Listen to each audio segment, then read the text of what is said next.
참으로 어려운 본문입니다. 해석하기가 어려운 것이 아닙니다. 이 본문에 따라서 살아내기가 어렵습니다. 또 살아가기가 힘든 본문입니다. 이렇게 직접적으로 우리들에게 말씀하고 있는 성경 내용들이 굉장히 많이 있습니다만은 오늘날 이 본문처럼 어렵게 다가오는 본문은 없지 않는가 싶습니다. 산상수훈이 선포된 지가 2000년이 넘었습니다. 시간적 간격을 한번 생각해 보시기를 바랍니다. 물론 다른 본문들도 마찬가지죠. 모세오경 같은 경우는 4000년의 시간을 뛰어넘어야 되는 그런 어려움들이 있습니다. 그래서 성경을 해석하는 데 있어서는 그 당시에 이 말씀이 어떤 의미로 선포되었고 그 어떤 의미로 사용되었는지를 먼저 살펴야 됩니다. 그리고 이 단어가 그 당시에 어떤 식으로 사용되었는지도 보는 것이죠. 그렇게 해서 시간적 간격을 뛰어넘어 오늘 우리들에게 적용을 하는 것이죠. 해석의 과정을 거치게 되어 있습니다. 산상수훈이 선포될 당시에는 자본주의라는 체제가 없었습니다. 지금 우리가 생각하는 자본주의적인 삶의 태도를 가지고 오늘 이 본문을 바라보면은 조금 핀트가 맞지 않을 수가 있다라고 하는 것이죠. 예수님은 자본주의 사회에서 살지 않으셨습니다. 어떻게 보면 제국주의 사회에서 식민지 사회에서 사셨던 분이죠. 그리고 그런 삶을 살아가고 있는 사람들에게 이 말씀을 하셨다는 것입니다. 이전의 사회도 마찬가지죠. 자본주의가 태동한 지는 얼마 되지 아니했습니다. 그러므로 자본주의적 개념이 우리 온몸에 이렇게 완전히 체득화되어 있는 우리 입장에서 이 본문은 굉장히 부담스럽게 다가올 수도 있다는 것을 먼저 말씀을 드리고자 합니다. 그리고 예수님 당시에 이 말씀이 그들에게 어떤 의미로 다가왔을지 그런 부분들도 좀 우리가 사실은 살펴볼 필요가 있는 것이죠. 그리고 성경에서 부 혹은 재물을 다루고 있는 부분들을 보면은 특별히 구약 성경과 신약 성경이 좀 나누어서 그 가르침을 다르게 하고 있습니다. 구약 성경 안에서 잠언을 중심으로 보시면은 이 부에 대해서 이 모순적인 가르침이 간혹 등장한다는 것이죠.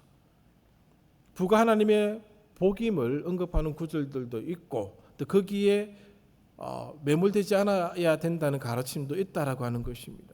신약 성경의 가르침은 부정적인 견지를 취하고 있다는 것입니다. 그렇다 보니까 어디를 쫓아서 어디를 더 강조해야 되는지가 어렵습니다. 그 논쟁을 한번 들어보신 적이 있으시죠? 청부론, 청빈론. 김동호 목사님은 청부론을 주장하셨고 손봉호 교수는 청빈론을 주장하셨습니다. 첨예하게 대립이 되었죠.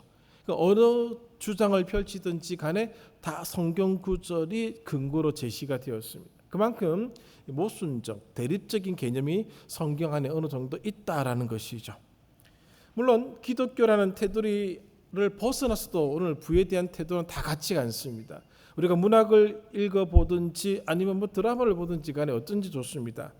돈에 대한 태도가 다 똑같이 취급되어지지는 않더라는 것이죠. 모든 것을 다 내려놓고 산으로 들어간 사람들이 있습니다. 사목으로 들어간 사람들이 있습니다. 예수님을 모르지만은 돈이 인생의 전부가 아니다라고 선언하고 다 내려놓은 사람들도 오늘 우리 주변에 참 많이 있더라는 것이죠.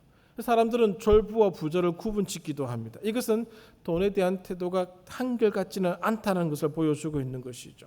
그리고 오늘 본문은 단순히 돈의 문제만을 다루는 본문은 아닙니다. 돈에 대한 인간의 태도, 또 성장이 어떤 것인지를 보여주고 있고 이것이 얼마나 큰 영향력을 끼치고 있는지를 보여주고 있는 본문입니다.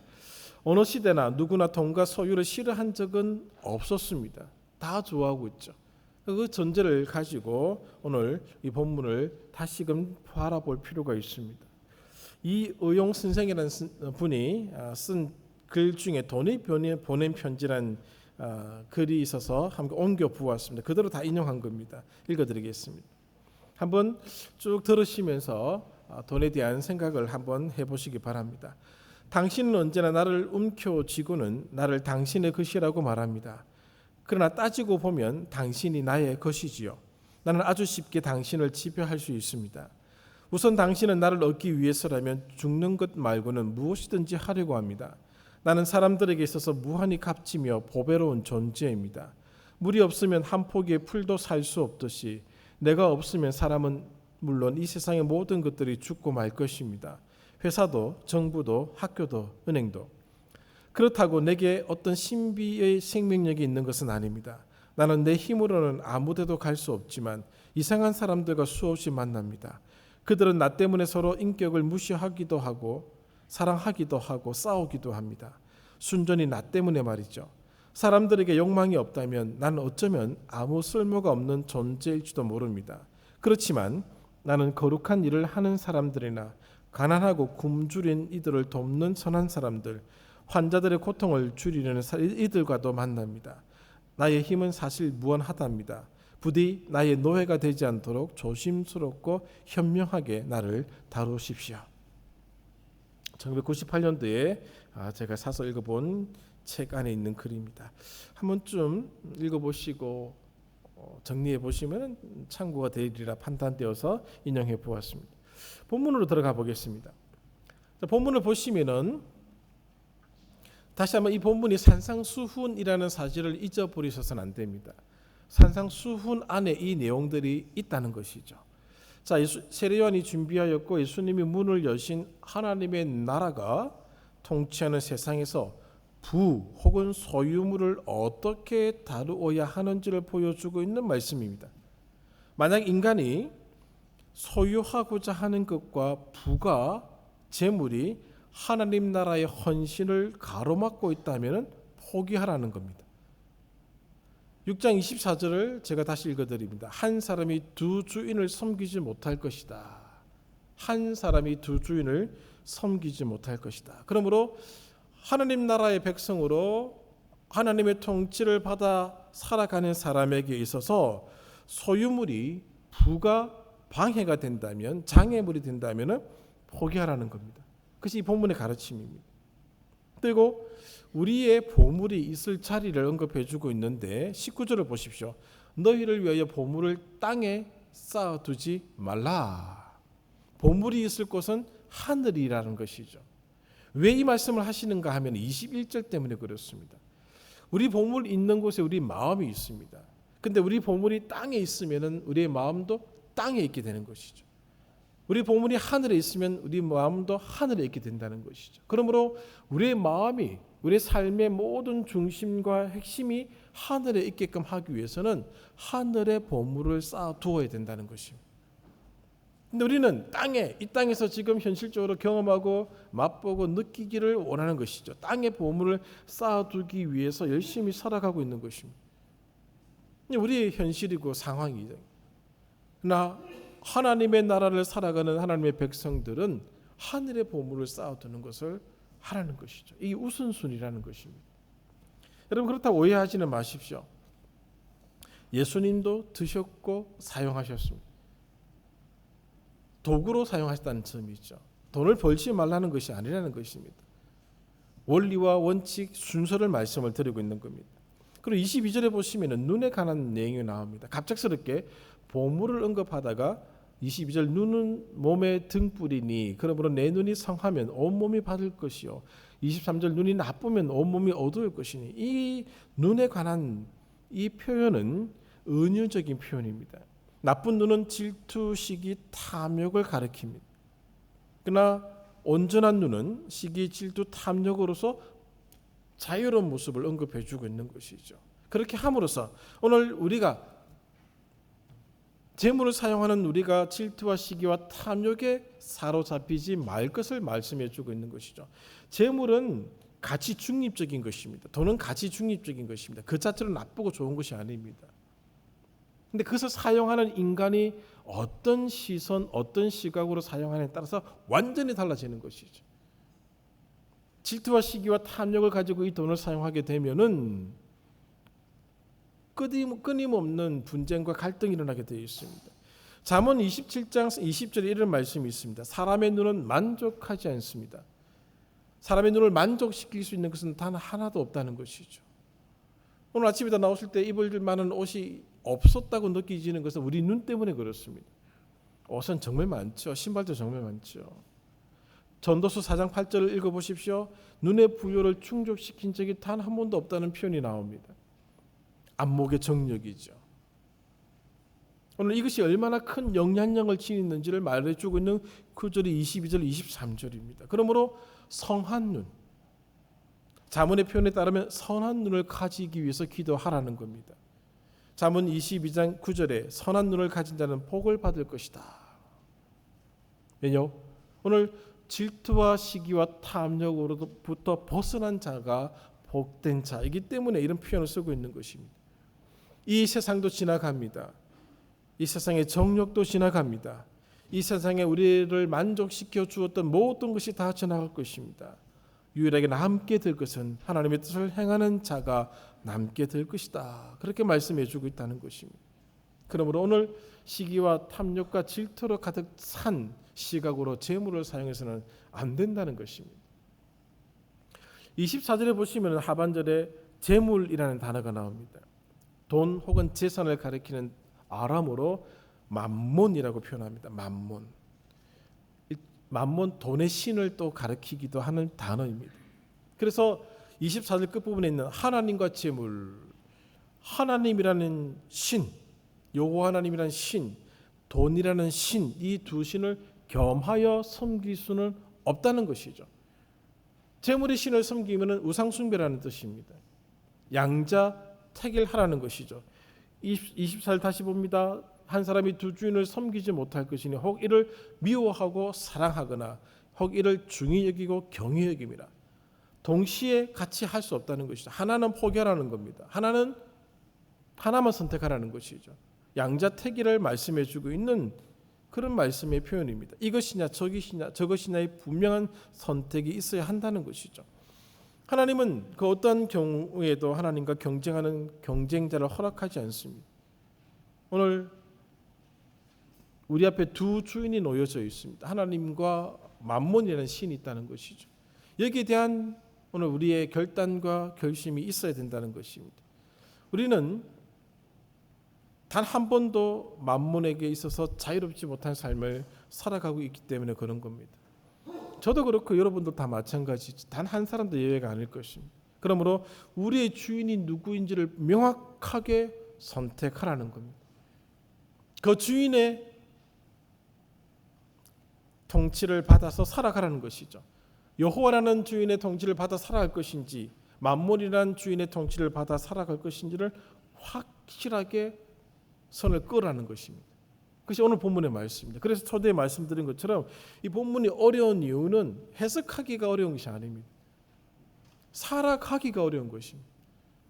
그래서 오늘 우리의 삶이 이리 갔다가 저리 갔다가 마음에는 이쪽이고 또 현실은 저쪽이고 굉장히 혼란스러운 이유가 바로 거기 있는 것이죠. 돈 자체로는 아무것도 아닙니다. 돈은 아무것도 아니죠. 그 종이 쪼가리 아니겠습니까? 우리가 여기에 가치를 부여한 것뿐입니다.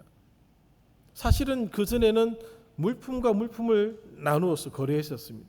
굉장히 불편해지기 시작하자 사람들이 종이 쪼가리를 하나 만들고 여기에 10,000원이라는 가치를 부여합니다. 그리고 이것에 모든 것을 다 모든 사람들 약속을 다 함께 넣어둔 것이죠. 그래서 이것이 그런 가치를 지닐 수 있도록 인간들이 합의를 본 것이죠. 그냥 종이 쪼가리입니다. 먹은들 배가 부르겠습니까? 먹은들 몸이 낫겠습니까? 무슨 일이 일어나겠습니까? 그건 종이죠. 근데 여기에 인간의 모든 것이 다 투영되어 있다는 것이죠. 시기, 질투, 탐욕이 들어가면은 이 종이 쪼가리는 엄청나게 나쁜 방향으로 흘러가게 되어 있습니다. 이게 선한 사랑이 들어가면은 옳은 일을 하게끔 되어 있습니다. 돈이 보낸 편지에서 잘 드러나고 있지 않습니까? 화폐는 교환을 위한 수단이었습니다. 그러나 이제 화폐는 가치의 수단, 부의 수단, 권력과 힘의 수단, 힘의 척도로 변질되었습니다. 전에는 눈에 보이는 것으로 시작했습니다. 그러나 이제는 눈에 보이지 않는 것이 되고 말았습니다. 언젠가 말씀을 드렸던 황금의 능력이라는 그런 책에서 인용한 말씀을 드린 적이 있죠. 소금과 황금의 교환에 대해서 말씀을 드린 적이 있습니다. 소금이 황금보다 더 좋다고 생각하는 사람들과 황금이 더 좋다고 생각하는 사람들의 교환이 일어나는 현장 속에서 두 부류의 생각이 전혀 다르게 나타난 것을 그 책을 통해서 인용해서 말씀을 드렸습니다. 여러분 어느 쪽이시죠? 황금입니까? 소금입니까? 돈이 추상화되기 시작하자 돈은 누구도 소유할 수 없는 것으로 변모되었습니다. 여러분, 돈을 소유하고 있는 사람 아무도 없습니다. 부모 자식 간에도 돈은 소유물이 아닙니다.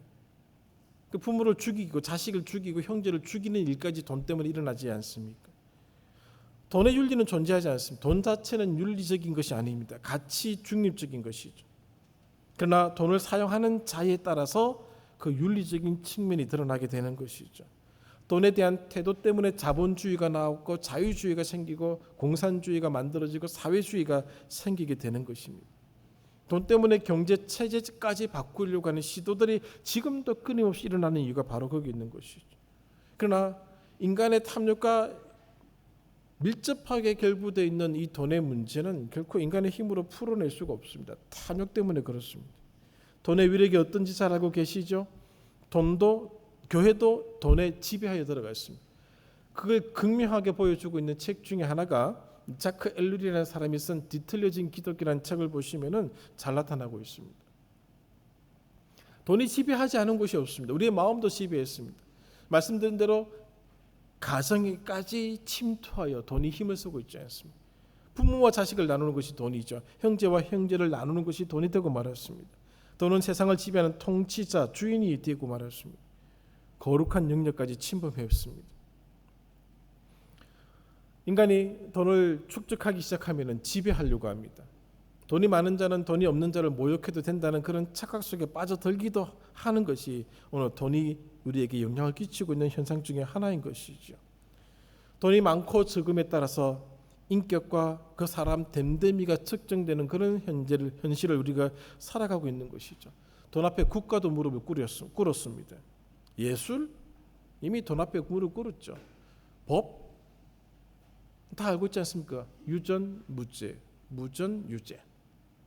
영적인 영역도 무릎을 꿇었습니다. 제가 이번 주간에 책을 하나 좀 사기 위해서 이것저것 뒤지다가 수도원에 관한 책이 있어서 이제 인터넷상에서 이렇게 잠깐 올라온 글을 좀 보았는데 그 글을 쓴 사람이 어느 수도원을 방문을 했다고 합니다. 외국에 있는 수도원이죠. 정말 좋은 수도원이거든요. 들어가자마자 실망했답니다. 들어가서 보니까 내부가 황금으로 치장되어 있다는 것을 보고 이게 무슨 수도원이야 라고 하면서 나왔다고 합니다. 언제부터인가 영적인 영역까지 돈이 영향을 끼치기 시작하더라는 것이죠. 돈은 단순한 교환을 위한 수단의 자리에서 이제는 모든 가치의 기준의 자리에 자리 잡게 되었다는 것이죠. 이것 때문에 윤리적인 척도도 나눠지게 되는 것이죠. 영적인 척도도 나눠지게 되는 겁니다. 우리가 이미 다뤘던 부자 청년의 얘기에서 부자 청년이 왜 고민하면서 슬퍼하는 기색을 띠고 주님의 곁을 떠나갔습니까? 돈 때문에 그렇지 않습니까? 오늘 여기서 가장 큰 문제는 인간은 돈에 관하여 대단한 열정을 지니고 있다는 점입니다. 절대로 포기하지 않습니다. 여러분, 신앙을 포기할지언정 돈을 포기하시겠습니까? 그런 지경에까지 오늘 우리가 왔다는 것입니다. 돈은 정치 체제까지 바꿀 수 있는 그런 힘을 가지고 있습니다. 그러나 돈을 향한 인간의 탐욕 때문에 그 어떤 체제도 온전할 수는 없습니다. 인간의 탐욕이 다 부패시키고 만다는 것이죠. 여기서 한 가지 분명히 알아야 될 것 중에 하나가 무엇인가 하면 성경은 어떤 체제든지 간에 지지하는 체제가 없습니다. 그래서 착각하는데 성경이 이러한 체제를 지지한다고 얘기를 하는 사람들이 있는데 아닙니다. 성경은 어떤 것도 거부하지 않고 어떤 것도 지지하지 않습니다. 왜냐하면 그것을 사용하는 인간이 문제이기 때문에 그렇습니다. 어떤 체제이든지 간에 비판적인 시선을 보셔야 됩니다. 그것이 자유주의든 자본주의든 사회주의든 공산주의든 다 비판적인 시선을 보셔야 됩니다. 늘 의심하셔야 됩니다. 왜? 그 안에 돈을 사랑하는 인간의 탐욕이 자리 잡기 때문에 그렇습니다. 다 돈이 만든 체제들이거든요. 돈이 모든 것이 중심이다. 자본주의지 않습니까?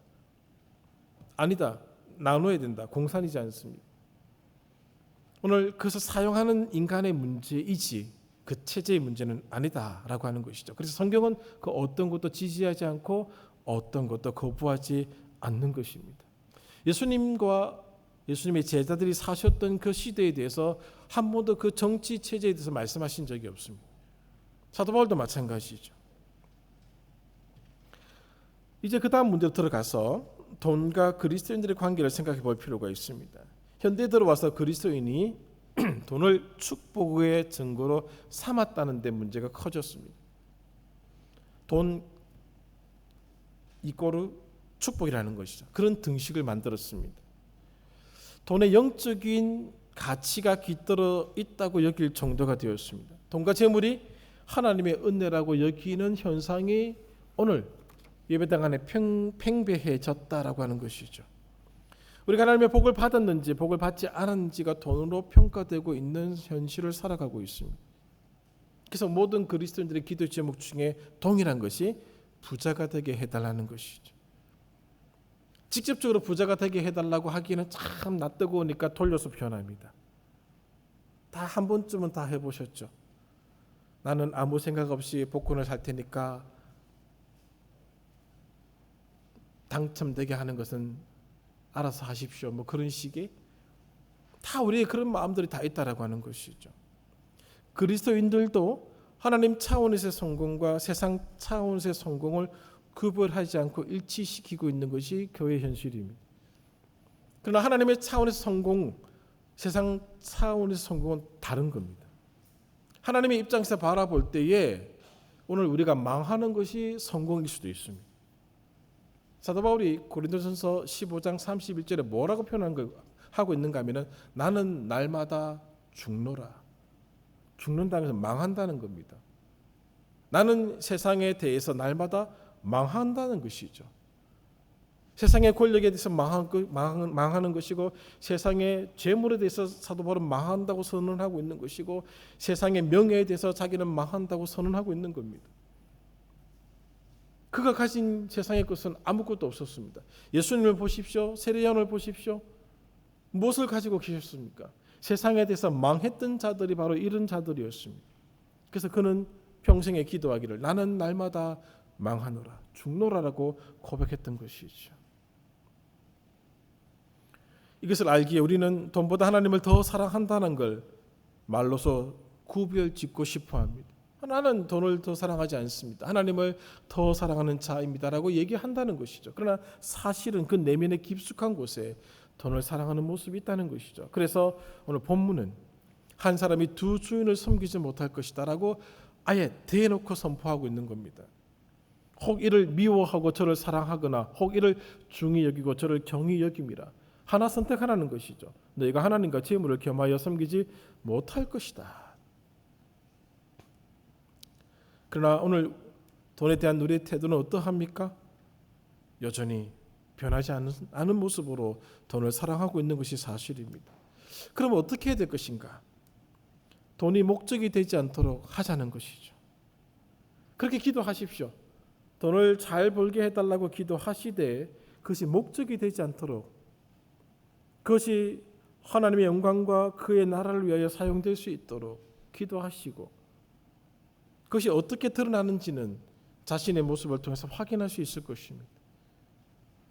이런 말씀을 잘 드리지는 않습니다만은 여러분 정직한 11조를 하십시오. 정직하게 헌금을 하시기를 바랍니다. 거기서 돈에 대한 우리의 태도가 확인되어지는 것이죠. 말라기 장종길 장로님의 말라기서를 한번 최근에 개정된 걸 사보십시오.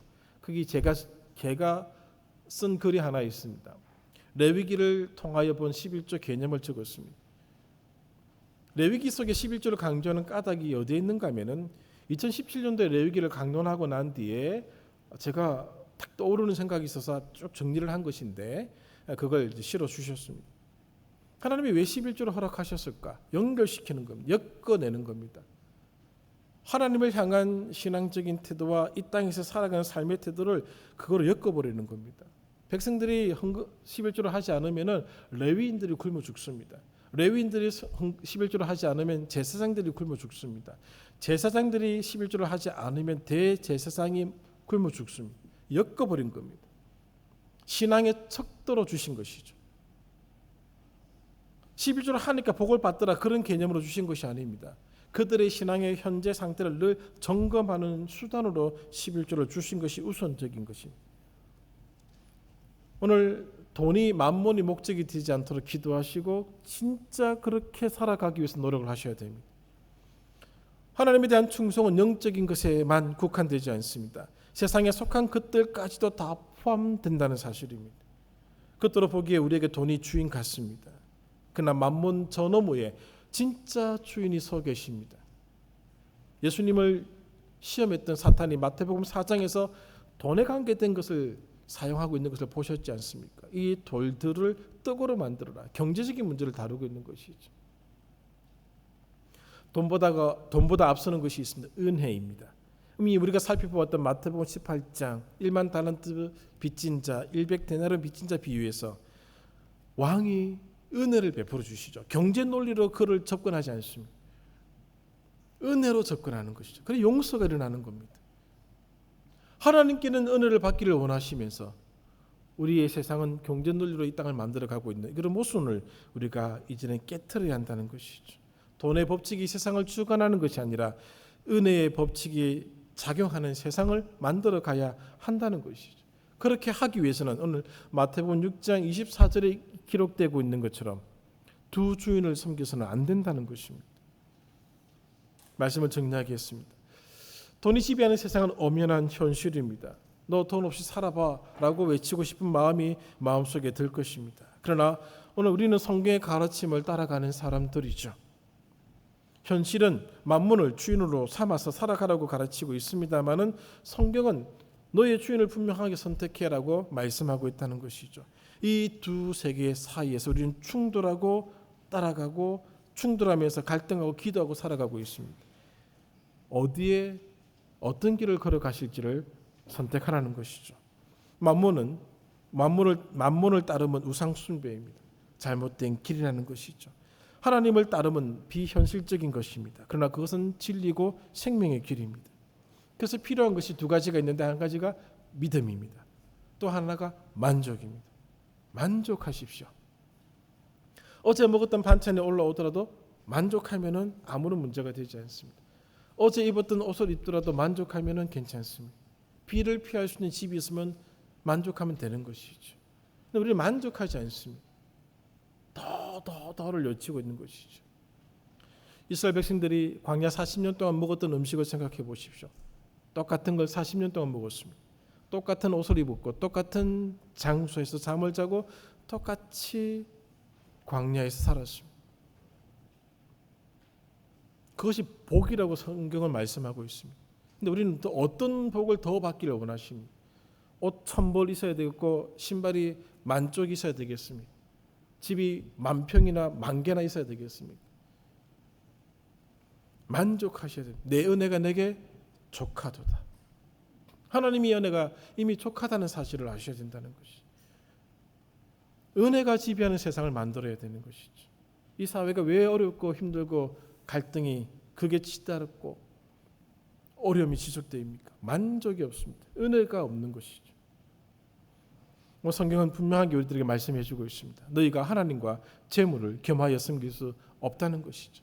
예배당에 들어왔다는 것은 하나님을 주인으로 섬기겠다는 선언을 하신 것이고 선택하신 것이죠. 그러면은 그 하나님을 주인으로 섬기는 결단으로 살아가야 되는 것이죠. 물론 어렵습니다. 그 초대에 말씀드린 것처럼 참 어려운 말씀이고 본문입니다. 우리가 은혜가 지배하는 세상으로 살아가지 못한다면 세상은 더 이상의 소망은 없습니다. 우리의 기도의 제목이 무엇이 되어야 될지. 그래서 25절에 그러므로 내가 너에게 이르노니 목숨을 위하여 무엇을 먹을까 무엇을 마실까 몸을 위하여 무엇을 입을까 염려하지 말라. 무슨 말씀하고 있는 것이죠. 한 주간 이것을 두고 기도해 보십시오. 그리고 조금씩 옮겨가는 겁니다. 조금씩. 금방 탁 들이 못 가는 겁니다. 조금씩 옮겨가는 거예요. 탁 옷장 탁 열었을 때 입을 거 하나도 없을 때 만족하시고 아니 옛날에 입었던 거 다시 쭉 입어보시고 계속 또 뺑뺑뺑 돌다가 그럼 죽겠죠? 그럼 죽으면 되고 얼마나 간단합니까? 신발 떨어질 때까지 신고 떨어지면 또 바꾸고 그러면 되죠. 더 좋은 거 더 할 필요가 없다는 것이죠. 아멘 좀 해보십시오. 이때쯤 되면은. 무섭습니까? 그렇게 못 살까봐, 잘 살지 못할까봐? 무서워하지 마십시오. 하나님이 우리 주인이십니다. 뭐가 두렵습니까? 세상 사람들 눈길이 두렵습니까? 어떻게 쳐다보는지가 두렵습니까? 그것이 나쁜 눈입니다. 22절 23절이 이미 앞에서 주어진 것이죠. 기도하시고 우리의 선택을 한번 해보는 용기를 한번 한 주간만이라도 한번 내려보는 결단이 있기를 바랍니다. 기도하겠습니다.